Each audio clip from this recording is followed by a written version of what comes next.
Okay, well, good evening and welcome. Thank you for joining us on this Earth Day. We have a wonderful panel of RU alumni from our sustainability program here with us this evening. I'm Christy Kotek and I support alumni relations and career development here at Roosevelt. I'm also a proud Roosevelt alumna. I do want to share that we will have some time for some audience questions at the end of the hour. So you can feel free to use the chat box if you do have questions, just to go ahead and type them in, and we'll be sure to get to them later on. Also, this session is going to be recorded, so we will be able to share it out after today. So with that, I have the absolute pleasure of introducing Mike Bryson, today's moderator.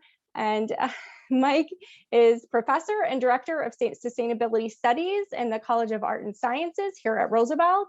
Mike has been a Roosevelt faculty member since 1996, and he is the co-founder of the Sustainability Studies program, which launched in 2010, and it is the first undergraduate degree program of its kind in the Chicago region.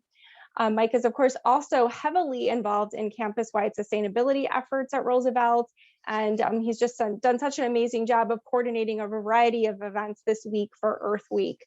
So Mike, thank you so much for joining us. I will go ahead and turn it over to you to start the discussion.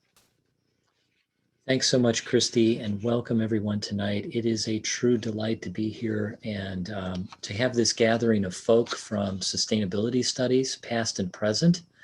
I see some familiar names in our attendees of current students and faculty colleagues and staff and other visitors, perhaps alums. But I'm really excited to introduce our panel. I'm going to let them introduce themselves in more detail. I'm only going to read their names, and that's so that we can maximize our time together tonight. Joining us this evening are Stephanie Eisner, Troy Withers, Jessie Mermel, Diana Ramirez, and Melissa Tate. And I am truly delighted to have these alumni in the house. And we are broadcasting from not just Illinois, but also North Carolina, as you will soon see. What I'm going to do is I've got a few questions for our panelists that I have invited them to prepare, kind of think about responses for the last couple of days. And we're going to go round robin style and give each of them a chance to make comments in response to those general questions. And I'll kind of move things along. And then we're going to have some time toward the end, last 20 minutes or so, where if you've got questions, we can do a little more give and take with everybody. But here's the first question.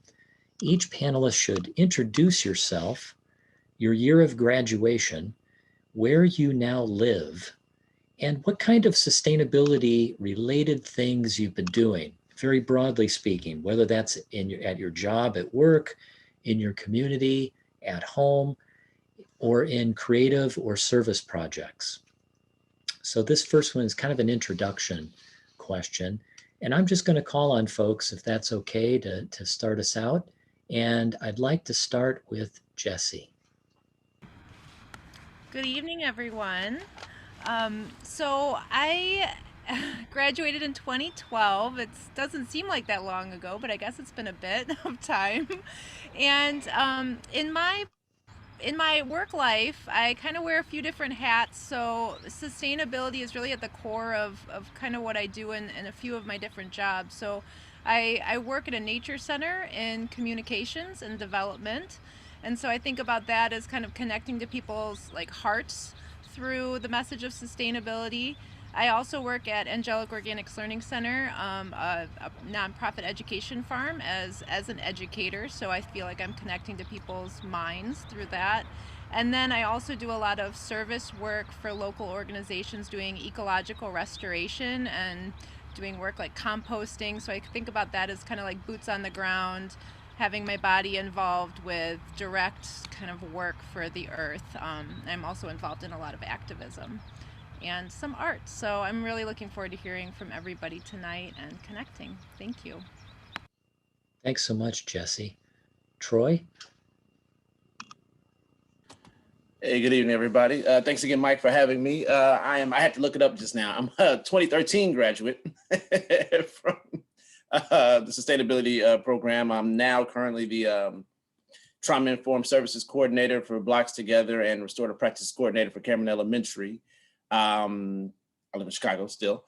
Sustainability, well, I went to school to deal with food, the relationship of food to the community and climate change in particular. So I've continued to work with that, dealing with food insecurity issues and, depressed communities. As a matter of fact, we're working on a permaculture project right over there on Monticello and Thomas. So it's like West Humboldt Park for our students in the community. I've done different urban agriculture projects and have supported some food forest initiatives in West Africa and South Africa.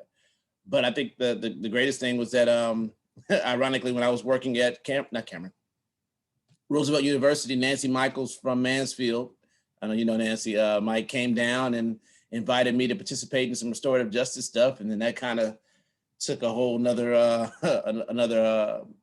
path for me. So sustainability turned into a whole nother career path. So yeah, thank you. Awesome, Troy. Thank you so much for that intro. Stephanie.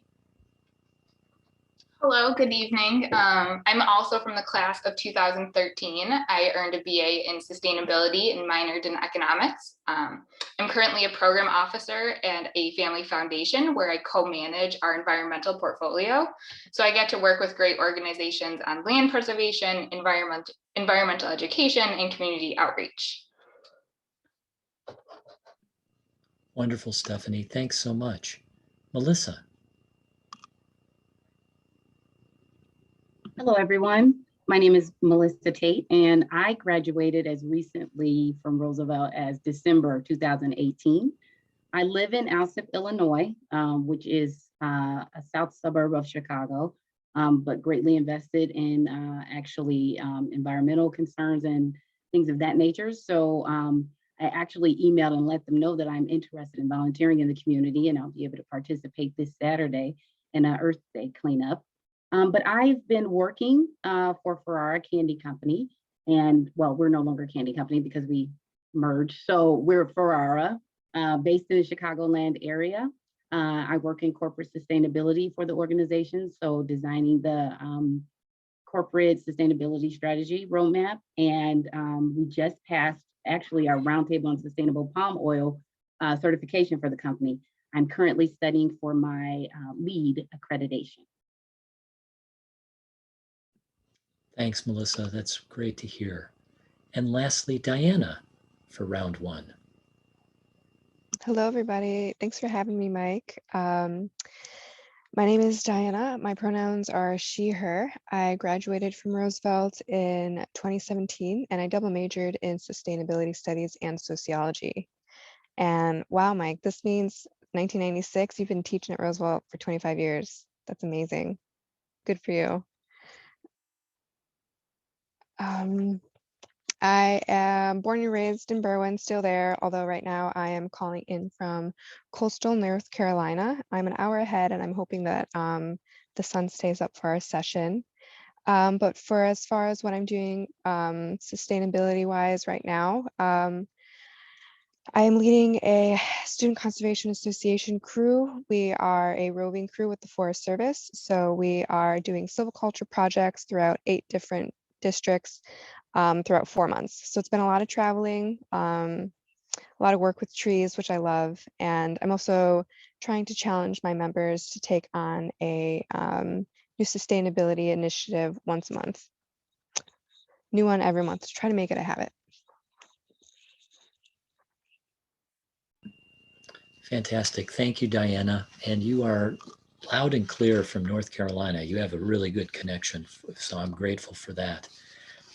How about round 2 of questions? And this one is a little bit more philosophical, perhaps, or maybe introspective, but I think it's appropriate for April 22nd. And that is, what does Earth Day signify to you personally? And again, I'm just going to call on our panelists in a random order. I'd like to go back to Stephanie to start out on this round.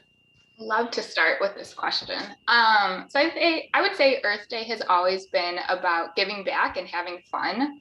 I think there's always been large events about volunteering and webinars to learn more, but then there's also been this piece about just celebrating the wins with our environment, and having a specific day or week to do that. So yeah. Thanks so much. Jessie? Well, I was thinking about this, and I thought about how last year was the 50th anniversary of Earth Day, and of course we were all in lockdown for COVID. And while there were all kinds of celebrations planned and events planned that would have required, us transporting ourselves to the events, we were all on lockdown. And I heard someone say, I don't know who it was, but the Earth has sent us to our rooms to think about what we've done. And in an ironic or just maybe not ironic, but in a symbolic way, I think that it was almost the best gift we could have given to the Earth, is just to quiet down and be really introspective and really think about our relationship to the rest of nature and how we want to move forward from this incredibly difficult experience of COVID, in terms of how we relate to other people and the rest of nature. So I think it's almost taken on a new meaning, which I feel has been kind of important as a reboot for Earth Day, which maybe just kind of sort of became a marketing thing, but now I feel it could be meaningful again. Great points there. Absolutely. Melissa? I think Earth Day, I actually really love what Stephanie said, because it is so fun. It's something that ever since I started studying this at Roosevelt, I've had my children participate in. So it's almost, for me, it's like restoration and conservation at the same time. It's almost a spiritual experience. I always tell people when I go out in nature, just to be in nature. And so I appreciate that it makes everyone else as aware. Excuse me, son, I'm on a call. I'm sorry. We love children. Yes, I do. I have 3. That's normal. We love that. But yes, it makes me, what I love about Earth Day the most is that it makes people more aware almost as we are, about the environmental concerns and the different topics that we're all trying so hard in different industries to focus on. Thanks, Melissa. Diana? To me, Earth Day is a really special day to just have everyone sort of, like our panelists have been saying, celebrate and come together and reflect on what the Earth means to us and what we are taking from nature and how we need to give back. I think, or at least I'm hoping, that there's been an increase in the awareness and willingness to recognize that the Earth does need more care, and that it takes the conversation a little more outside of, I think, what we're maybe comfortable with facing on a day-to-day.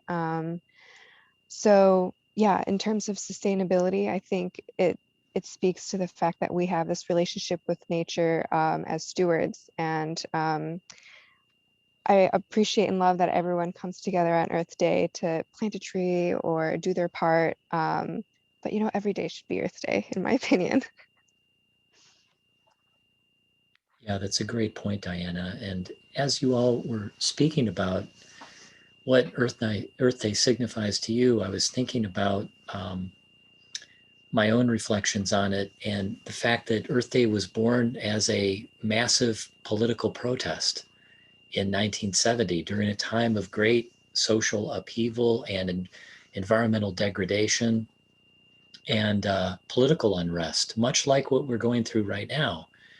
And it led to, it wasn't necessarily the key thing that precipitated everything, but it was part of a movement that led to a really important environmental legislation being passed, which all of you are familiar with, of course: Clean Air, Clean Water Acts, Endangered Species Acts, etc. one could argue that was probably the most fruitful time of environmental legislation we've had in the United States. We've not equaled it since. I know that Troy actually had to, it was interrupted with a phone call briefly. He'll join us again as soon as he can, and we'll integrate him into the conversation. But meanwhile, I'd like to go to round 3. And you all are being very efficient with your answers, by the way. Feel free to elaborate a tiny bit if you'd like. But this one is, what advice would you give to Roosevelt students and recent graduates right now, particularly those studying sustainability and or advocating for social and environmental justice? I'm going to swing back to Jessie to start us on that round. Oh boy. All right. So, one of the things that drew me to Roosevelt when I found out that there was a sustainability studies program, it was kind of new at the time, was the big social justice component to Roosevelt. And I think it's just become more and more evident over the years how it's impossible to separate social justice and environmental issues. And so I feel like moving into that realm with the foundation of a Roosevelt education and experience is really important, and to not forget about the crucial importance of that intersectionality is just vital. I think the issues are really complex. The more I learn, the more complex all the issues get. And I think it can be easy to get overwhelmed by that, but to be kind of rooted and grounded, to know that there are so many different people working in different avenues, and to connect to them and to support one another, I think is really, really crucial. So I think no matter what the future holds, like building community and networking with others who are passionately working in their fields, connecting to social justice issues, connecting to all of these different realms of environmental awareness and issues and advocacy is just so important. So I'd also caution, I think, moving into the field, to just be aware of like all the greenwashing. I think more than ever, it's really intense out there in the marketing, and a lot of the terms that we use have been co-opted by industry. So again, it's so important to be like really rooted in that foundation, knowing the complexity, but also trying to find that balance of being like really focused and connected. So it's challenging, but it's worthwhile when you're connected with others who are passionate in the movement. Thanks, Jessie. Well said. Melissa, what are your thoughts on this question? I really love what Jessie shared. I actually agree. I would say to current students, volunteer. When I was at Roosevelt, there were a lot of different things that you could participate in. One of the things that I got to do, and I really had a great experience doing, was volunteering for an EPA assessment of the air quality in the South Loop of Chicago. It was a great experience. It made me much more aware of different things that I didn't even realize people were actually paying attention to in the area. But it gave me a lot of experience. I'm not using as much of that piece now, but it's something that I can speak to as far as different projects that I've worked on. So definitely take advantage of any volunteering opportunities, and always do that even going forward. I still volunteer. I think it's just great for the human spirit. And then to everyone, I'd probably say, get your LEED accreditation. The hours go towards your education hours go towards, it goes towards it, your continuing education credits. So I wish I'd done it. There was so much promotion of it when I was at Roosevelt, and I did not take advantage of it. So that's probably what I would suggest. Great suggestions, both, Melissa. And I will say that for those of you who are wondering about the LEED certification process, Professor Pickering is a great resource about that because he is a lead certified associate. He's been through it and can give you some tips on and how to go about that. Let's move to Stephanie. I think what I loved about the Sustainabilities program at Roosevelt was the multidimensional way of thinking and problem solving. We always looked at these really complex problems, but applied, social, economic, environmental solutions to these problems. So I would say continue on that path. And no matter where you end up, you will use those critical thinking skills.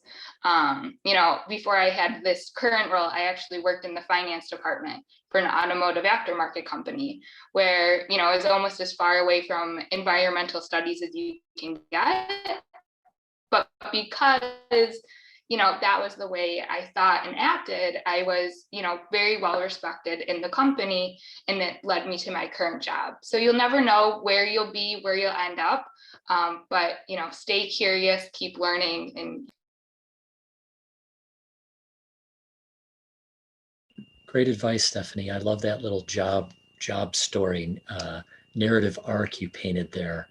I'm just checking in with Troy to see if he's with us now or if he's still tied up. I think he needs a little bit more time, but that's fine because we have an abundance of panelists. And Diana, I'm going to you next. Sure. Well, wow, this is all great advice so far that I am considering myself. And yeah, I just want to ditto what everyone has said so far.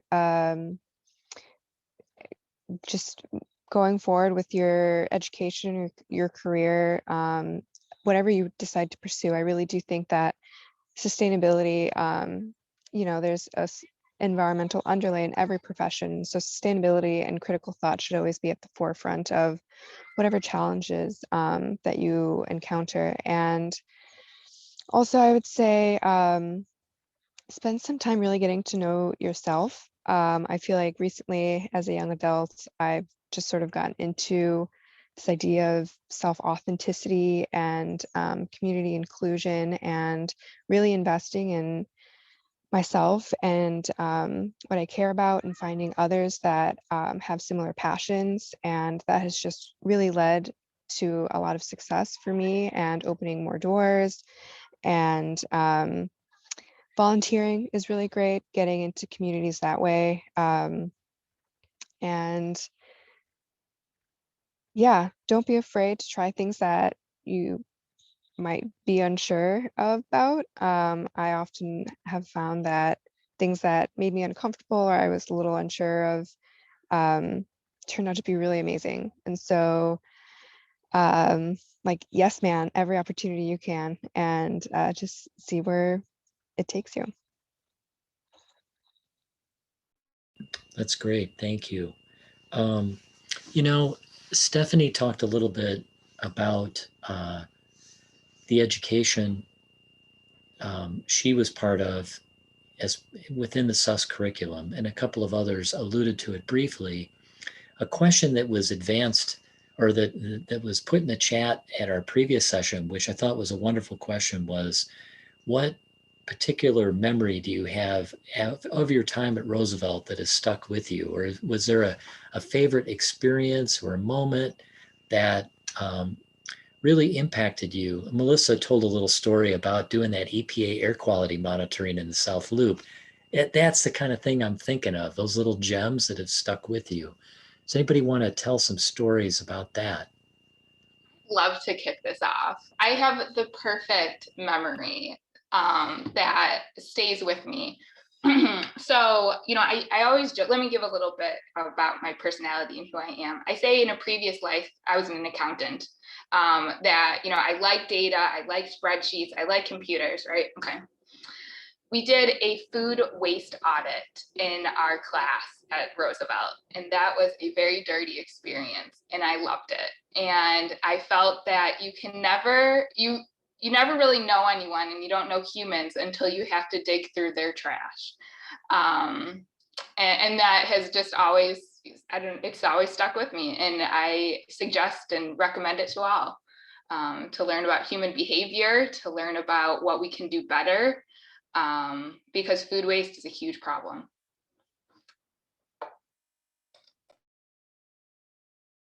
That's a great story, Stephanie. I've done a few of those waste audits myself. I'm trying to, was that in Sue Hale's class that you did that? Do you remember whose class it was? You know what? I have no idea. I could probably find the paper. Yeah, there you go. How about others? Do other people have favorite moments that stand out to you in your memory of Roosevelt experiences? I have a moment. I don't know if it was my favorite moment because I love Roosevelt so much, but I remember as part of the degree program, I had to take the ArcGIS class, and I am geographically challenged, like to the extreme. So I remember going into the class and Professor Pickering was teaching it, and I was like, am I going to be able to even understand this? Like, I don't know if one semester is going to be enough. And but I took the class, and of course I passed it. But it just, it really helped me understand how data is mapped, how things are put together, and certain things that you wouldn't even imagine are being analyzed and assessed before you can even begin a project. It actually made me more interested in like urban planning and city development. So it's one of the things that kind of each layer, each different semester at Roosevelt with the sustainability program, I felt like I learned something else and I fell more and more in love with it. But at that last layer, it was like, okay, well, this is probably it, you know, this is where I'm getting my degree and things like that. But it just opened up a whole new world for me. Like I said, it gave me different perspective on different career opportunities that I wasn't even imagining. And it was very good for me because even in the end, I was able to put the maps together, which I did not ever think I would be able to accomplish. That testimony is going to be music to Dr. Pickering's ears. Let me tell you, that is beautiful. Thanks for sharing that, Melissa. I'm really glad and you'll be glad to know that the GIS course is now a requirement of the sustainability major. So all the majors are going to be taking it and are taking it right now, in fact. How about anybody else? Sure, I can share. But also that's really amazing to hear about the students all having the opportunity to take GIS. That would have been another piece of advice, is to get into GIS because that's huge now. But gosh, I have so many very fond memories with my time at Roosevelt. Especially what comes to mind is my time as steward of the rooftop garden. Just being out there with the crickets, it was just, it's crazy to be in the city, the owl's right there, there's students working out, but you were just in this sanctuary of green on a rooftop, and it was a very special experience. And I was very grateful to have shared it with a couple of other students that came out when we actually hosted an Earth Day event and planted. I believe the university president at the time also helped and got his hands dirty, which was great. And then we offered like, I got the kitchen to prepare some treats with fresh herbs that were harvested from the garden. So that was just sort of like a great full circle to have a conversation about where food comes from and how taking care of the land takes care of us. And yeah, just I loved my experience with the rooftop garden and just everything that I learned in my classes. I was always scrambling to take notes because I remember I wanted to remember everything and all the facts that I was just blown away by. Like, I would go home and tell my friends and family, like, did you know blah, blah, blah? Like, it's just, what a special time it was. I feel like I could go on and on. Thanks, Diana. Troy, great to see you back in the chair. Just to give you a minute to catch your breath, we were trading stories about favorite Roosevelt, either memory or experience or project that you worked on. If you've got something you think you could wing it with right now, that'd be great. If not, I can go to Jessie first. Oh no, I mean, I heard Diana talking about the rooftop garden. Certainly, that was a highlight. I still get to brag about that periodically. You know, anybody questions my sustainability credibility, like, well, you know, I no, that was a great time to be able to have my son up there helping out. It was just really good, and that's something that he still keeps in mind. I know we did a couple of I think we did a couple of Earth Day events, if I'm not mistaken, right, Mike? We brought in ETF, like some like we really tried to bring it back around to like Black and Brown communities to really incorporate this climate change idea, sustainability idea, and communities don't oftentimes get that messaging. So that those memories still pop up in my matter of fact, all this week I've been getting all the memories in my Facebook feed about those things. So they're just really heartwarming to, you know, they remind me that even though I'm doing kind of different work, again, connected to Roosevelt, it's all interconnected. Sustainability it reminds me that sustainability is more than just like growing plants. It's about growing people and communities as well. And to be able to continue to work in that space and have that background has been truly inspirational and foundational. Thank you, Troy, for that eloquent statement. And as you were talking, I could not help but think about that one day where you brought Lahav, your son, to Chicago Lights Urban Farm, and he worked alongside you when we were, you know, making compost and cultivating the garden areas, and that is burned into my mind as an indelible memory of that particular class, and kind of symbolizes the intergenerational gift of knowledge and stewardship. You know, it's like it's always been, sustainability to me has always been about including people, and old and young, and the younger the better, getting them involved. And I was really impressed that you did that as a parent and a student. Well, thank you, Mike. I really appreciate it about the program that you had that availability. That, you know, not a lot of programs would allow you to bring your child to stuff and make it intergenerational. And you were always really welcoming. He felt connected. You know, he enjoyed that. He still brings it up from time to time, mainly the fact that he had to play with worms. And I really but thank you. You're welcome. Jessie, did you want to add anything? Sure. I'll just add that, you know, I was mostly a distant student. I didn't mention in my introduction, but I live a little bit north of Rockford, Illinois, so I'm not in the city.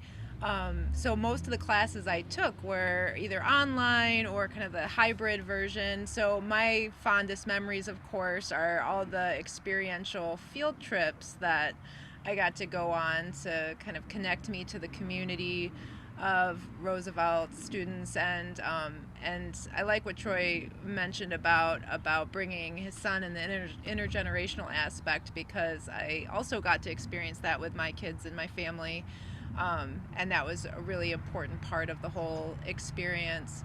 I also like what Stephanie mentioned too about just the way that Roosevelt sets us up to like look at all of these issues in a really interdisciplinary way. We looked at these issues from so many different angles, and I really think that was really influential for me, and it's so important as we move into the future. So there's a lot of just like kind of fond memories all around for the program, but definitely those experiential times where there were field trips and being on the ground with the community was really awesome. Thanks, Jessie. And as you were speaking, I was remembering the time I brought my class, and I think I'm trying to remember what class. It might have been a humanities seminar, actually, during the summer to Angelic Organics Learning Center. You were our tour guide, and I had my family with me, my wife and kids, and we had a great time being on the farm. It's a really special place. That was a cool experience for me and my students and my family. I want to commend our panelists. You all are amazing in your timing. I mean, you couldn't have done this better. And I'd like to ask the fourth question, which is probably the toughest one.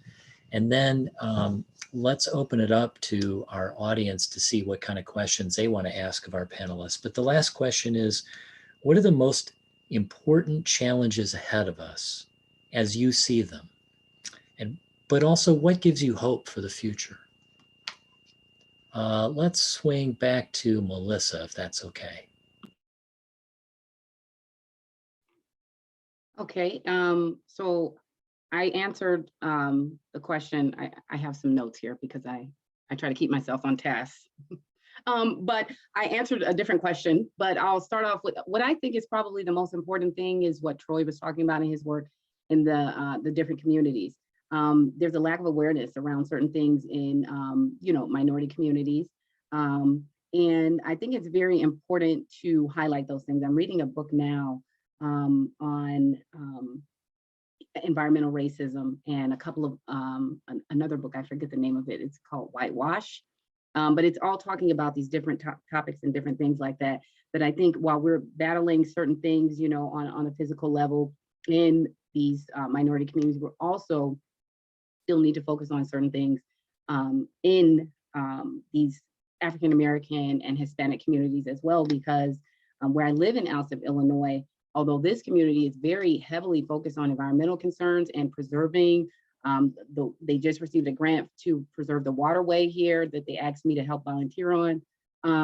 There are so many other communities right near me in the south suburbs that have, waste dumping facilities and different things like that that are pretty terrible. So I think that's one of the important challenges that we all need to just stay aware of and try and in any way that we can work on different things like that. I asked my aunt to come and volunteer with me this Saturday on Alsip, and she said, you know what, I'm going to email my mayor and ask them, why don't they have something like this? And so I think it's a wonderful thing to bring that sort of awareness to each other, but also just that it stays at the forefront of our minds as well. I am happy to see the awareness from communities and from the young students. Even overhearing, the children are still partially remote. So with the hybrid, I can still hear their teachers, unfortunately, some of the time. And I hear the teachers educating them about environmental concerns and things that I believe young students, they will be the ones that, continue to preserve this planet long after we're gone. But they'll be the stewards that will teach other people. So I think it's important that the young people are aware of it, and I'm empowered by that. The only thing I don't like is sometimes I think people are like Google searching things and they come up with temporary fixes that could have long-term impacts. So that's the only area where it's like kind of gray. Thanks, Melissa. Who wants to go next with this one?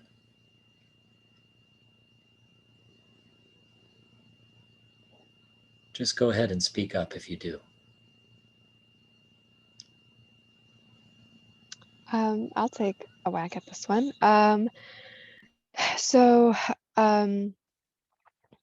Yeah, I think similar to what Melissa was saying, I fear that there is a lot of attention being given to what could be considered as Band-Aid solutions. And I just really hope that we're not losing focus of sustainability being for the sake of, long term, for however long we may still have with our dwindling resources and whatnot. But what's a little comforting for me is that there is, or what I hope is, what I'm seeing is a lot of younger generations are really starting to have a voice and play a much larger role in making sure that these solutions are durable and for them and for their future and for their children and their children's children. So yeah, a lot of what's being done right now is political and economically focused, and I just, am happy to see a lot of people turning to their communities and having the conversation of what is best for our sustainability and how we can see these changes being positive and durable effects.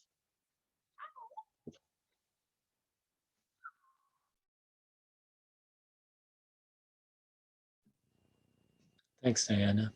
Would another panelist like to respond? I'll pop in since I was gone for so long. Well, my initial reaction to that is, of course, climate change, right? We know that's probably the planet's greatest threat.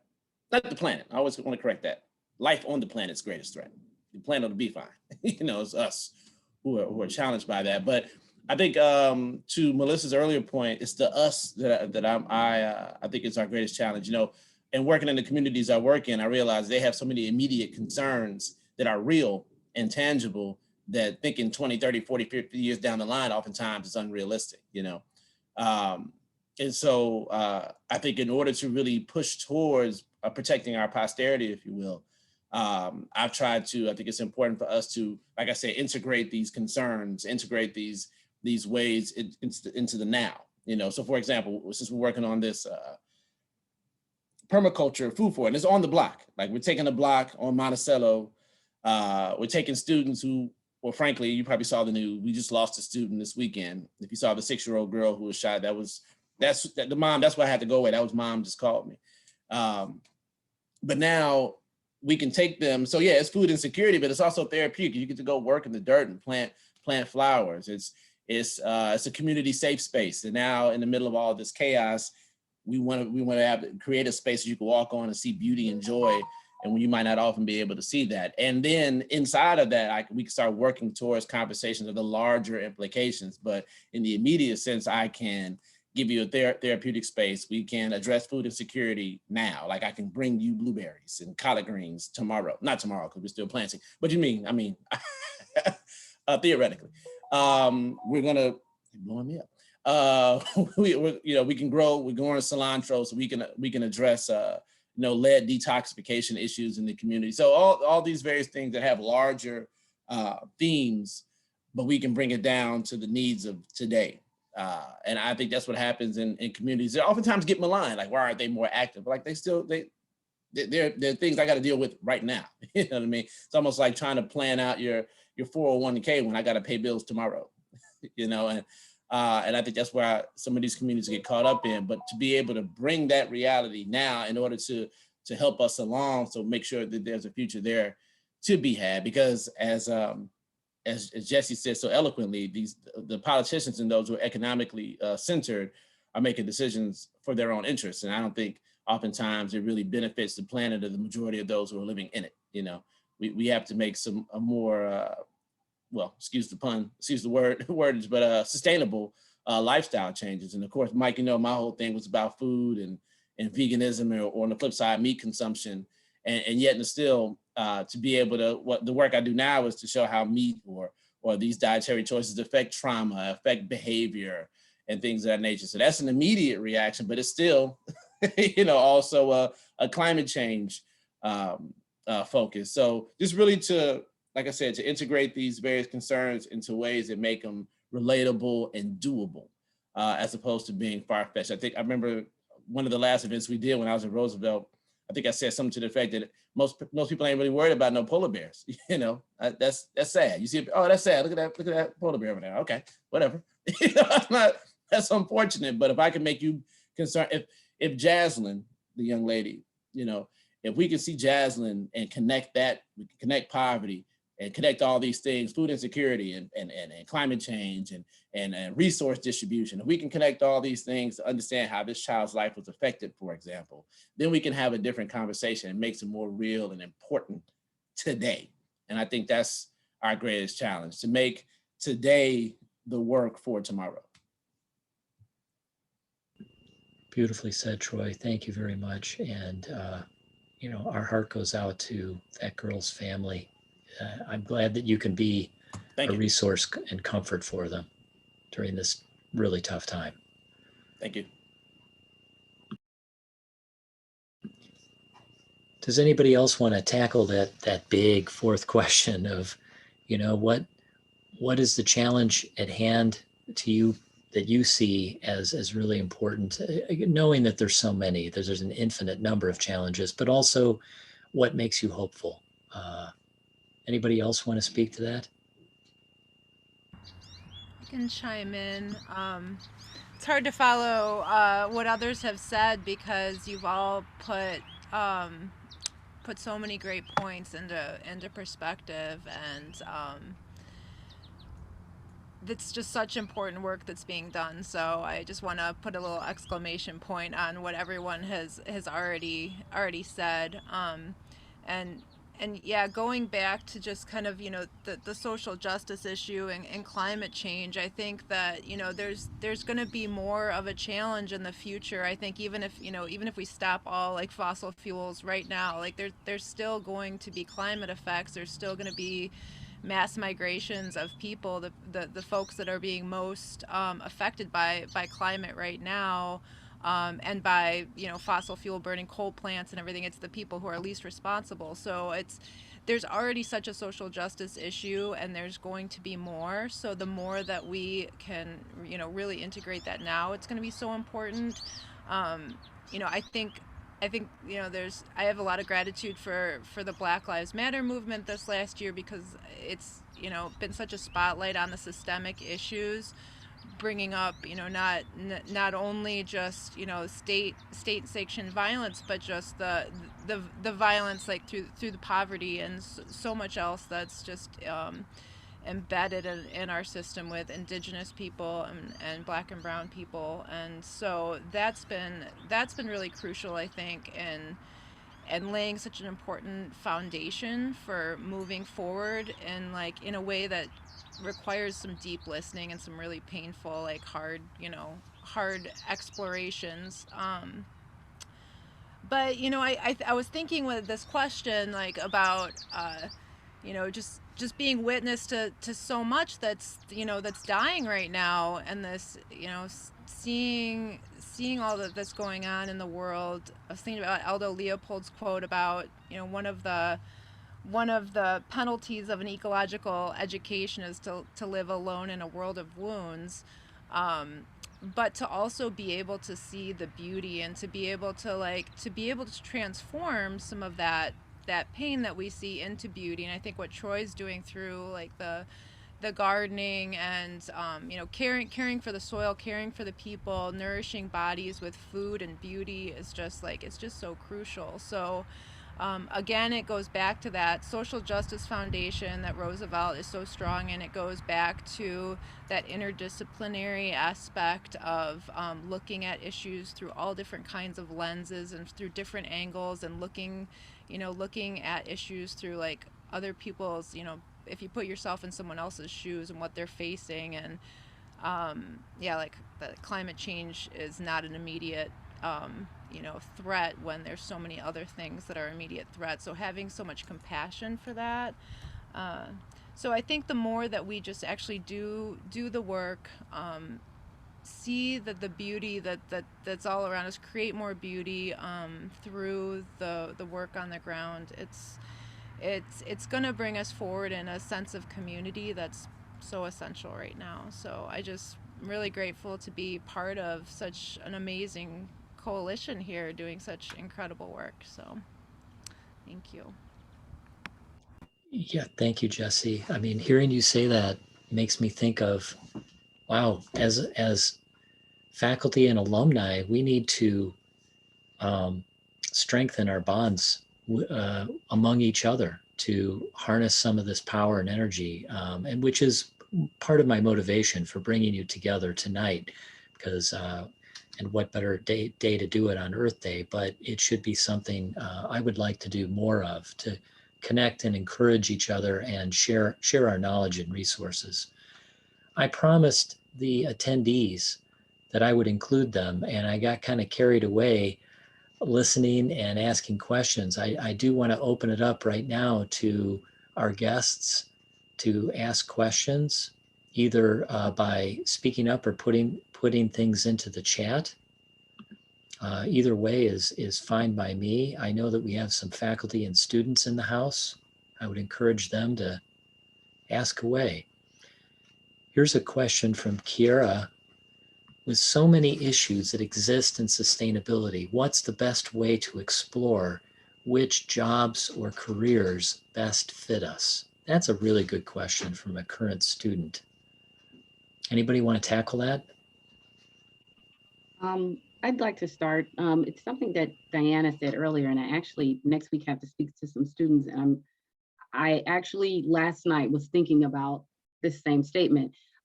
She just said to get in touch with yourself, to become like, allow yourself to become your authentic self, and the things that truly interest you. Like, Troy said it was food for him, and one of the things that I became temporarily vegetarian when I was taking my sustainability studies at Roosevelt, now moved on to pescatarian, even though that has its challenges as well.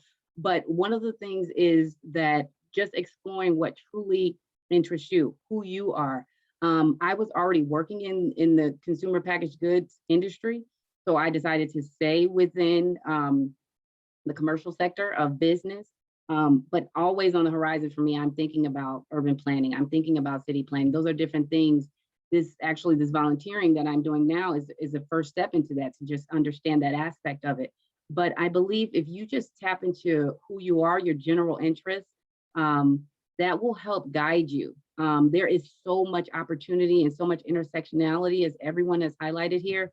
You can honestly build a sustainability story into any career path for yourself, but you just need to figure out what truly syncs with who you are.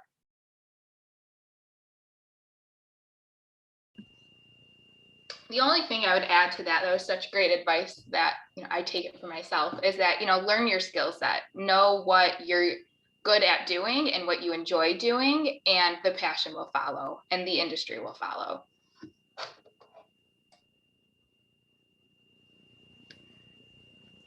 I can't help but notice that we got a wastewater engineer in the house, Dan Livers, who is a current and returning adult student in the SUST program. Dan, it's great to see you. I'm giving him a shout out because he's helped me set up some cool field trips at Stickney, some of which some of you students went in. Dan, I wonder if you have any comments about the whole career question that Kiera asked.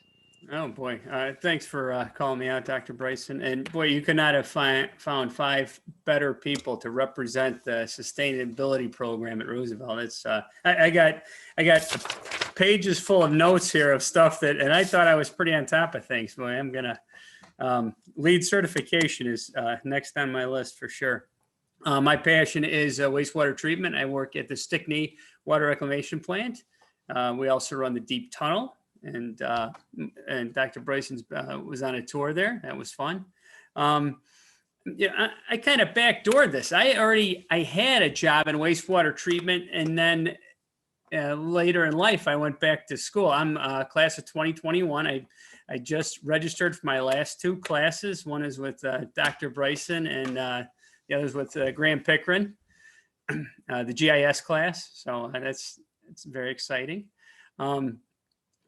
But I'll tell you, wastewater treatment, it's what caught my interest. How are we doing on time? Okay, I'll be brief. Sustainability is huge, and wastewater treatment, that's all we talk about. And when I found this program, 4 years ago, it was very unique. And I do not sit in a staff meeting at work where the word sustainability does not come up. It is prevalent in every industry that I have friends in all trades, all walks of life. And we are definitely ahead of the curve. And I'm towards the end of my career. But yeah, you guys have really have the whole world ahead of you. Sustainability is going to be huge, and to have youth on your side, it's very exciting. I'm excited for all you, and very proud that you guys all did this. With that, I will be quiet. Thanks, Dan. And I know that the alums and current students will, as well as faculty, will say, it's good to have friends in wastewater treatment, as well as all kinds of other sectors. Good to have friends in the EPA, and et cetera, et cetera. And it's really cool that we've got students and alumni working in such a wide variety of places and neighborhoods. we've got a couple minutes left. I'm going to call out our faculty participants. I know we've got Professor Jones, Professor Gerbrick, and Professor Bucola in the house. Do they have any questions or comments that they want to share or throw out to our alumni?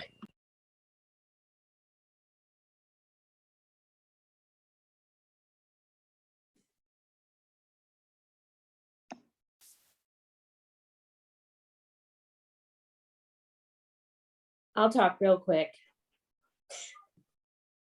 It's Professor Gerbrick. I'm very excited. And I was thrilled to see everyone and hear all the great things that everyone's doing from, oh, my video's not going on. Anyways, sorry. So it's just been really exciting to hear from everyone. And I'm always excited to hear about anyone that's interested in food. So yay, rooftop garden, yay, growing your own food. So so that's it. You guys are doing awesome. That's awesome to hear. So that's it. Thanks, Vicki, and thank you for being such a champion of our rooftop garden. Yes, I'm scared to see what it looks like right now, but yes. I'm sure it's not good, but we'll bring it back to life. Yay, that's for sure. Professor Jones. Yes, I just wanted to thank, can you hear me okay? Okay, good. I just wanted to thank you guys. You're so inspiring, I think, to all of us. And just to remember, how we can do so many things with what we know and who we are, no matter where we are in our careers. So I thank you guys for being here and for really inspiring me too tonight to, reach out and get involved in some things I haven't been involved in. So thank you very much. Appreciate that comment, Carla. And I want to thank both you and Vicki for the hard work you do in teaching classes in our program. It would not exist without you two and your efforts and innovation. So thumbs up to both of you. We're at 7 o'clock. Wow, what a great hour it's been. I am just thrilled and so gratified and so appreciative that the alumni were able to join us, and for all the students and faculty and guests who have come to share in our conversation. I'm very confident that many other people will watch this when their time allows. And I will be recommending they go to that recording and really take part in it, and I'll be referring students to it as well. So I want to really thank our alumni panelists. It's great to see you. Little applause there. And let's endeavor to stay in touch with each other and keep each other updated. It's so exciting to hear about your work, but also maybe even more, be inspired by your values and your commitment to doing good work in the world, whatever that is. I really appreciate that. It just makes me feel great. What can I say? Christy, any closing comments on your part? I just want to thank you so much for leading this inspiring conversation, and to our alumni who joined and shared so openly. This was, I think, definitely, as everyone, just echo what everyone else said, a very inspiring hour. And I appreciate you. I appreciate you sharing your time with us and your insights. So thank you so much. And I do, just like Mike, look forward to sharing this more broadly with our community. With that, I think our formal program is done. So I will invite Christy to stop recording whenever she wants. And once she does that,